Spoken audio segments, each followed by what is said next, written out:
Roberta un Emīlija, mani bērni, ir pagājis vēl viens mēnesis laikā, kopš jūs esat nolaupīti.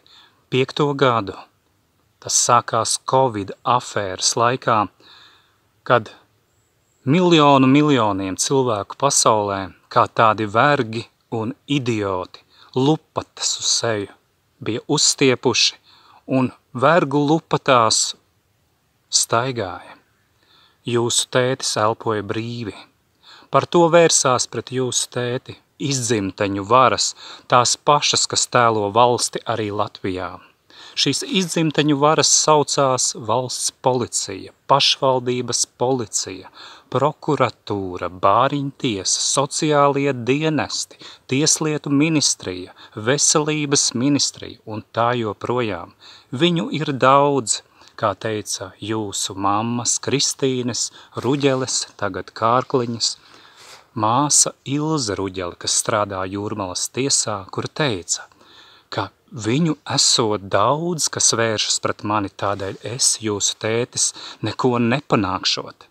Tas bija Ilzes Ruģeles murgojums, un šī morālā krople, kas vēl tad, kad jūs bijāt pavisam maziņi, jaucās jūsu audzināšanā. Viņai pašai bērnu nav un nebūs, un tādēļ viņa savā apsēstībā, skaudībā, būdama agrākos gadus sapinusies pat ar kādu lesbieti degradanti, jaucās manās un jūsu ģimenes attiecībās.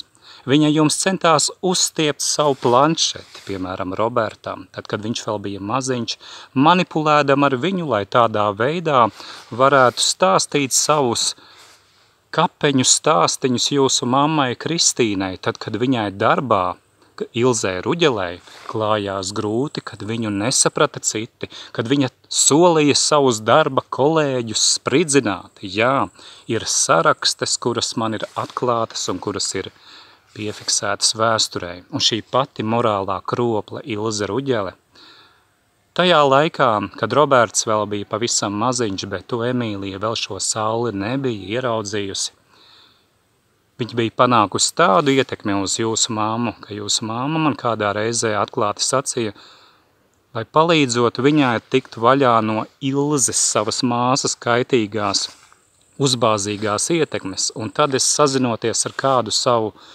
tā laika baznīcas draugu, arī atradu kādu pagaidu vietu, kur mēs apmetāmies pie kādas vecas tantiņas uz kādu laiku, un pagāja tā apmēram nedēļa vai pat mazliet vairāk, līdz kamēr jūsu mamma, Kristīne, sacīja, ka varam braukt atpakaļ tur, kur es, jūsu tētis, jau biju vecajā mājā iekārtojis vairāk kā pieticīgus apstākļus, lai jūs, mani bērni, arī mēs varētu dzīvot un būt.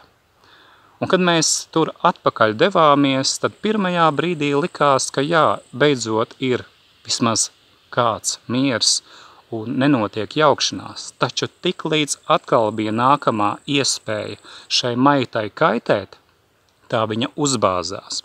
Uzbāzās jums, mani bērni, uzbāzās jūsu mammai.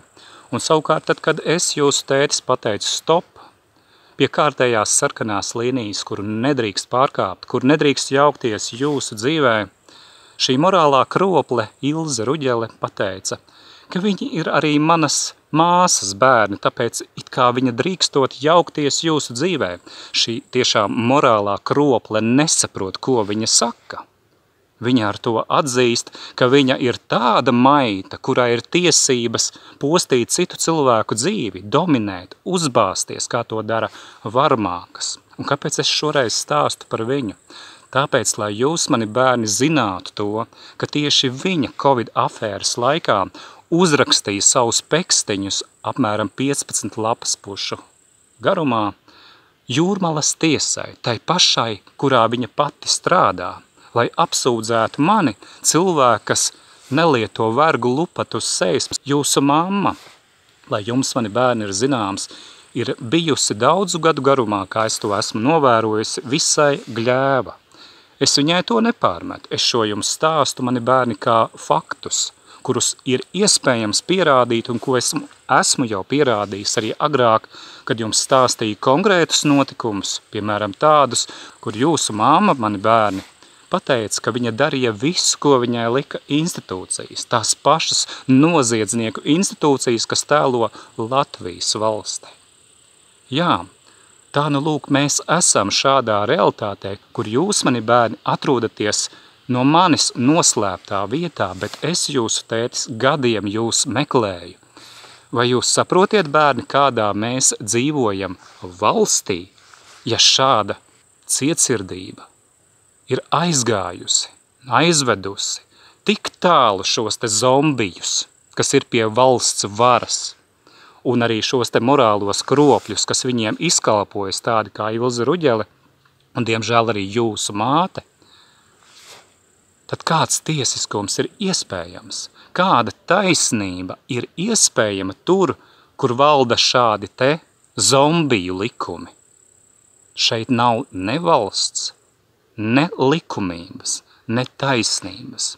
Savukārt, kur notiek atsaukšanās uz tā saucamajiem likumiem selektīvi, tas nav taisnīgums, nav iespējams ievērot taisnīgumu, tur, kur tiek diskriminēti cilvēki, tur, kur, tā kā tas ir manā situācijā, attiecībā uz māti tādēļ, ka viņa mani apmeloja un tādēļ, ka viņa ir sieviete, viņai tiek piešķirts lielāks tiesību apjoms nekā man, jūsu tētim.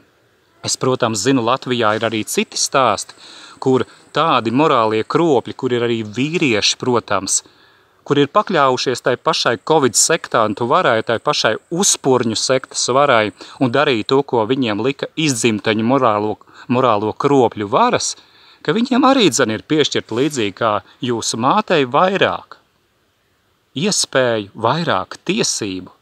Un es reiz teikšu, mani bērni, neviens nevienam nevar piešķirt ne vairāk, ne mazāk tiesību. Tas, kas ar šo manipulē, ir, kā es to bieži saku, arī šajā reizē, morālo kropļu režīms, kas tēlo Latvijas valsti. Viņi izmantodami to, ka jūs esat maziņi, izmantodami jūsu māti, izdarīja noziegumus pret mums visiem. Tas, ka jūsu māte to neatzīst, tas, ka viņa kā gļēvuli pasaka, ka tētis vainīgs. Jūs, mani bērni, zinat, kāda bija patiesība vēl tad, kad tev, Emīlija, bija 4 gadiņi un Robertam 6. Jūs redzējāt, kāda bija patiesība tad, kad es pavadīju laiku kopā ar jums un kad jūsu mamma atnāca pie manis ne pirmo vakaru un teica, lai es parūpējos par bērniem, jo viņai esot grūti, viņai esot depresija. Tas ir tāds stāvoklis, lai jūs bērni zinat, kad cilvēks nav īsti spējīgs rūpēties ne tikai par jums, bērni, bet arī par sevi. Un es liku mierā jūsu māti, taču tas bija 2020. gada rudens, kad patiesībā, kā vēlāk tas atklājās, jūsu māte, mani bērni, sačatojās ar dažādiem noziedzniekiem, izdzimteņiem, ļaundariem, kas viņai palīdzēja kaitēt jums un man.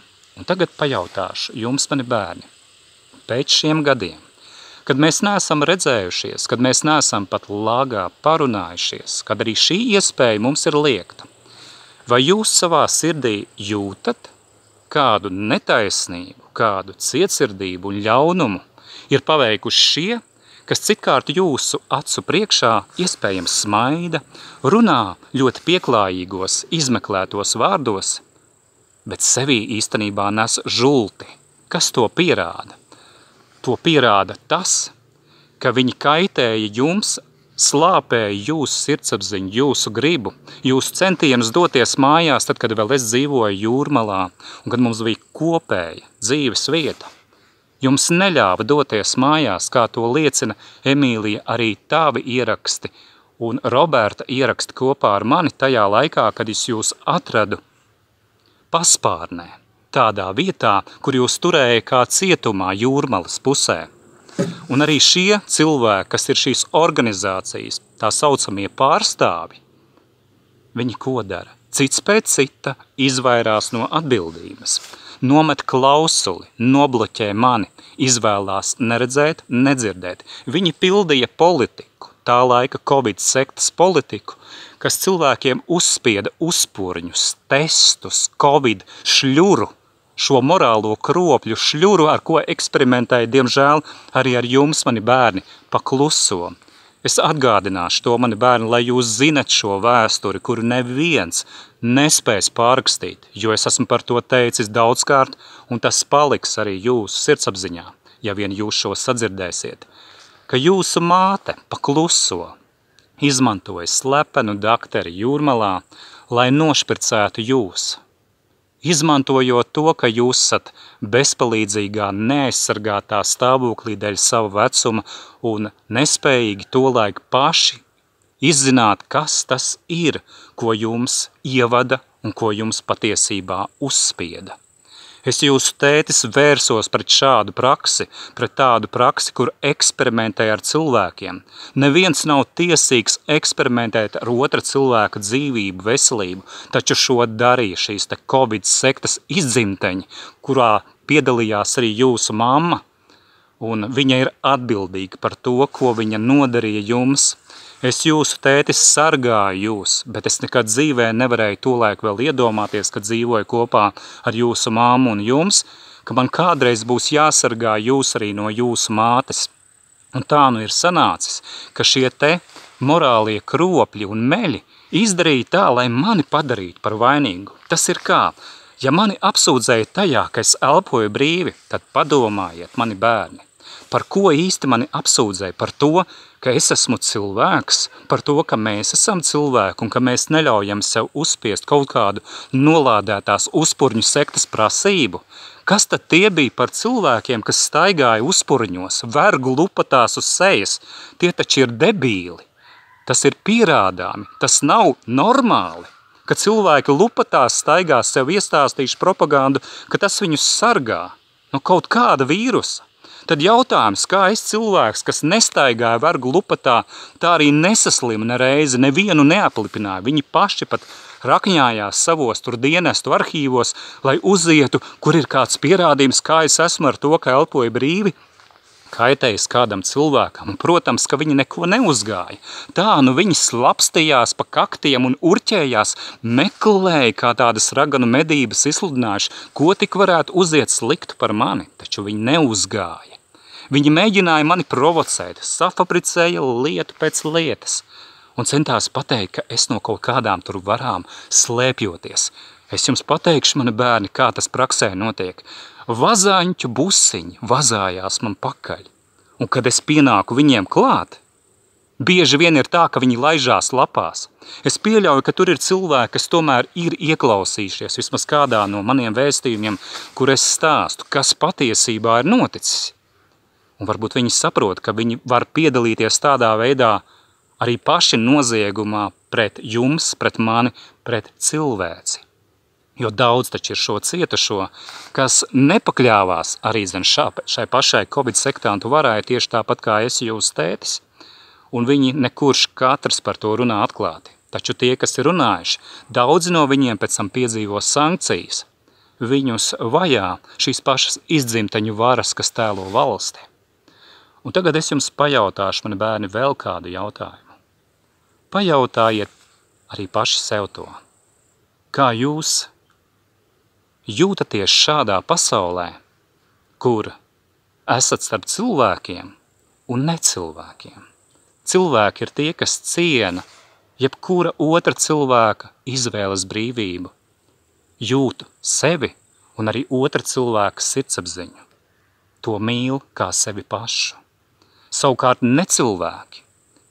Viņiem otrs cilvēks ir tikai resurss, kā pakāpiens, uz kura pakāpties.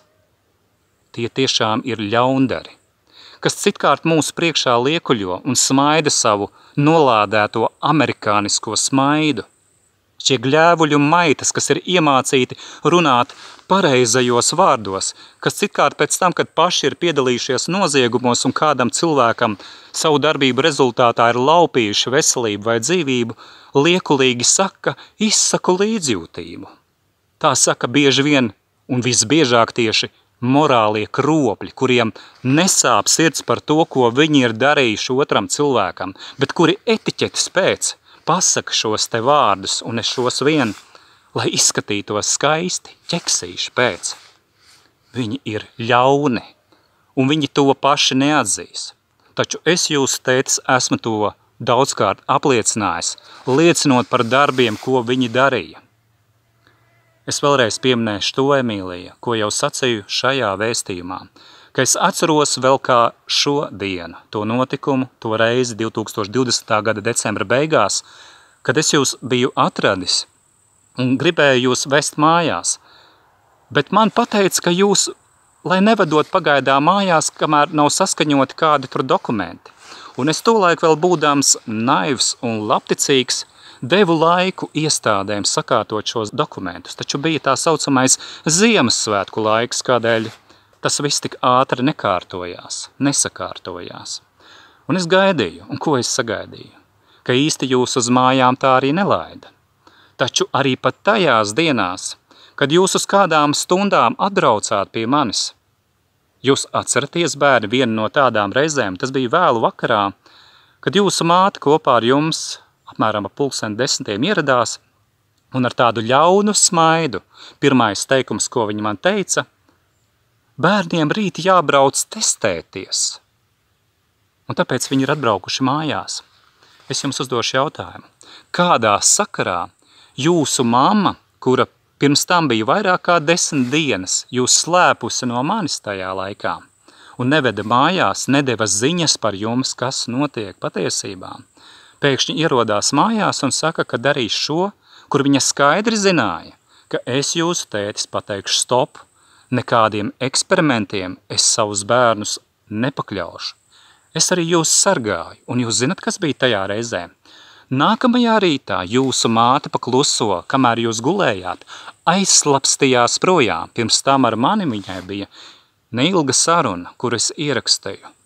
Un tajā atklājās, ka viņa tiešām dara noziegumus pret jums un arī pret mani un arī sevi, tādēļ, ka viņai to liek.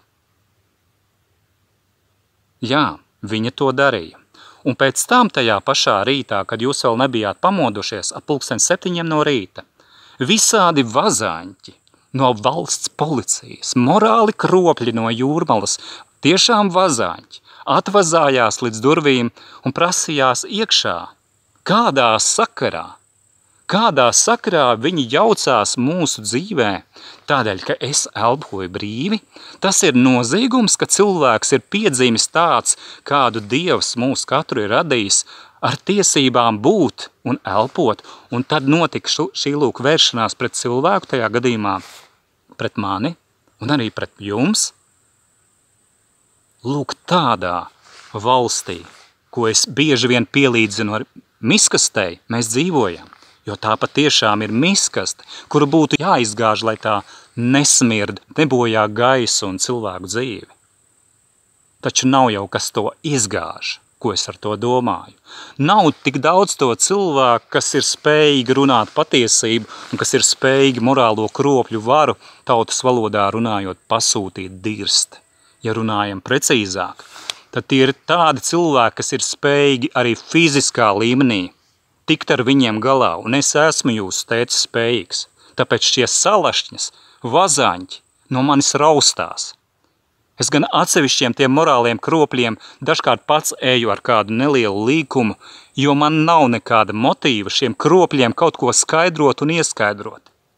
Ja viņi paši līdz šim nav sapratuši, ja viņi paši piedalās cilvēku vajāšanās, līdzīgi kā tajā laikā, kad bija Covid sektas tie laiki, no 20. gada līdz 20. apmēram 4.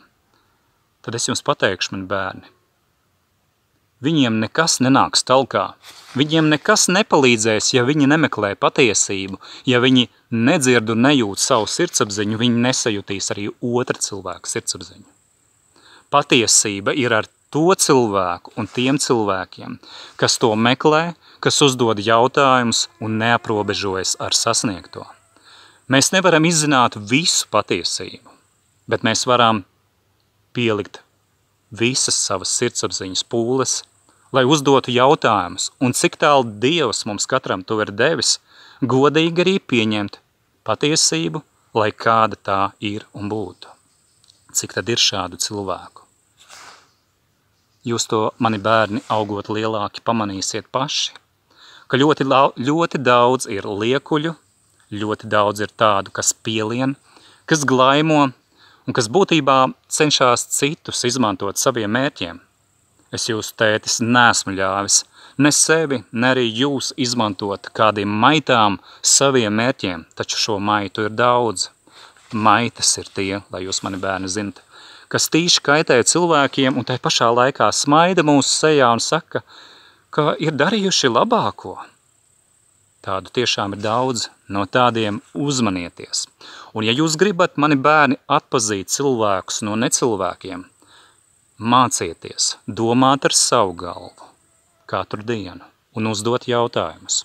Ja jūs pamanāt cilvēkus, kas izvairās no jūsu jautājumiem, vai arī saka, tavs jautājums ir stulbs, vai arī nevietā vai lieks, esiet brīdināti. Bieži vien šādi runā ļaundari, kaitnieki un manipulātori, kuri jūs centīsies vai cenšas vai jau ir centušies izmantot saviem mērķiem. Robertu nemīlīja. Es jums pastāstīšu vēl ko esmu jau mazliet ieskicējis agrākajos vēstījumos arī šajā gadā. Jūs zināt daudz jau par to, ja vien esat šo dzirdējuši, ka mani vajā tā saucamā Latvānijas valsts. Es nevelti tā saku, jo latvāņi kaitē. Nav tādas Latvijas valsts. Bet es jums pateikšu, ko vēl vajā šī pati miskastes valsts, kas būtībā, lai kādu nosaukumu tā savī nestu, ir miskastes valsts arī citās zemēs, piemēram, Dānijā. Manu māsu Ilonu, manu vecāko māsu un viņas ģimeni arī vajā. Šie maitas pie varas, kas ir tur, arī līdzīgi kā pret mani vērsās šejienieši, morālie kropi, tā arī pret viņu vēršās tur un ir centušies iestāstīt, ka jaunākajam bērnam, kura vārds ir Emīls, esot slikti mājās ar mammu un tēti. Viņi pat bija aicinājuši palīgā, lai safabricētu lietu pret manu māsu un viņas ģimeni, viltus lieciniekus, meļus, kas arī centās pielikt pūles, lai pateiktu, ko sliktu par manu māsu vai manas māsas vīru. Un viņi pielika pūles. Mana māsa daudz ir pēdējā laikā liecinājusi par to, kādi salašņas ir apkārt, kuri izskatās pēc cilvēkiem, bet dara darbus, kas liecina, ka viņi ir ellēni un ellenes, necilvēki. Mana māsa šajos laikos ir spiesta slēpt savu jaunāko bērnu, kurš arī to atbalsta, ka viņu slēpj, jo arī viņš ir jau tik apzinīgs un gudrs puika, kurš saprot, kādā pasaulē mēs dzīvojam. Un es ticu, ka arī jūs, mani bērni, lai arī dzīvojat vēl ar vien tādā vidē, kur ir daudz morālo kropļu, jūs spējat domāt ar savu galvu, lai arī esat apspiesti, slāpēti, nesadzirdēti. Es ticu, ka jūsu sirdsapziņa elpo brīvi. Es par to domāju, un es jūs meklēju, lai jūs atbrīvotu no tām važām, no tām maitu važām, kas tēlo valsti, no tām maitu važām, kas tēlo jūsu glābējus. Un kad mēs satiksimies, es esmu to teicis un atgādināšu. Mēs iesim tur, kur mēs paši gribēsim iet, un neviens maita, ne ar savu salašņu busu, ne prokurora ellēns, ne salašņu dienests no VDD daļdirsēju kantora. Tas ir tā saucamās valsts Latvānijas drošības šakāļu dienests, mīzeli, kas uzpurģu sektas afēru nenovērsa un kas turpina vajāt pat tādus cilvēkus, kas, piemēram, runā krievu valodā, kropļi, kas vēršās pret cilvēkiem par to vien, ja viņi ir krievu tautības, vai arī viņi runā to, kas neatbilst šeit vietējais salašņu propagandai. Protams, jebkurā pasaules malā, jebkurā tā saucamajā valstī, katrā režīmā šie salašņas dominē. Nav nevienas pareizās valsts, bet ja vēršās pret cilvēku par to, ka viņš dzied vai runā krievu valodā, ne tās dziesmas vai ne to dzejoli saka, tā dara morālie kropļi. Un es jūs, tētis, runāju par to atklāti un runāšu. Un patiesība nāk un nāks gaismā. Ik viens cilvēks, kas to meklē, un meklēs, arī atradīs. Es gribu, lai jūs zināt, mani bērni, es jūs mīlu, un atradis jūs, es jūs sargāšu ar visiem savas būtības, savas dvēseles spēkiem, un garīgi un fiziski. Es nebaidos jūsu tētis no fiziskām cīņām. Kad man bija vēl 16 gadi, es tolaik noliku malā austrumu cīņas, ar kurām līdz tam es nodarbojos individuāli, vienatnē, intensīvi, dažkārt arī naktīs. Es tolaik biju iegūs ticību, un domādams par to, ka man taču ar vienu īstenībā nav jācīnās, un kad es to arī apguvu, tad es biju tādās domās, ka to es esmu apguvis, lai aizsargātu vājākos, vai tos cilvēkus, kurus netaisnīgi vajā, apkaro. Un bija daudzi gadi, kad es to biju nolicis malā, taču nāca laiks, 2011. gadi, un vēl pirms tam, arī 2009. gada, 13. janvāris, kurā izgaismojās, kādā miskastes valstī mēs dzīvojam, kur kāds morālais kroplis, Ivars Godmanis, pieminiet viņu, man bērni. Viņš paveica noziegumu pret visu latviešu tautu un tautām, kas dzīvo šajā zemē. Viņš pakļāva parādu verdzībai ar Pasaules bankas un valūtas fonda starpniecību. Šo šobrīd lieku malā, taču pateikšu jums bērni īsi.